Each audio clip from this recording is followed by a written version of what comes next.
Já když jsem vážil 92, tak jsem byl, že mi říkali už, ty jsi docela hodně hubenej už. A když teď vážím 99, tak zase, Ráďo, bohužel, prostě jsi moc tlustej na to, aby si mohl dělat věci, který můžou dělat normální lidé. Například jezdit na koni, chytat ryby můžeš. Chodit na koncerty, sbírat kytky na poli, pochovat dítě, pomilovat se ženou. Jo, nemůžeš. A druhá... Podívat se na něj. Na to dítě. Jo, takhle, no. Takže to je jedna věc. A druhá věc, já když jsem byl jako mladý, tak jsem byl takový Jsi jako... pořád mladý. Jako sice drsnej, ale zároveň vztahovačnej.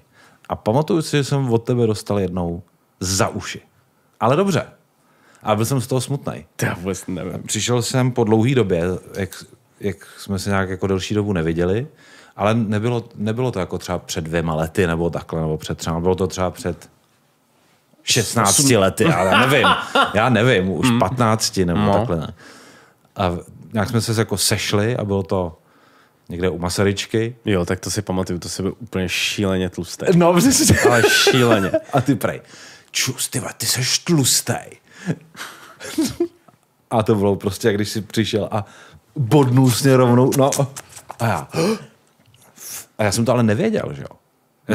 Jsi byl fakt takovejhle. To jsi byl fakt normálně. Ale přitom jsem, kámo, vážil koblížek. Skoro stejně jako teď. Já to nechápu. To je neuvěřitelný. No.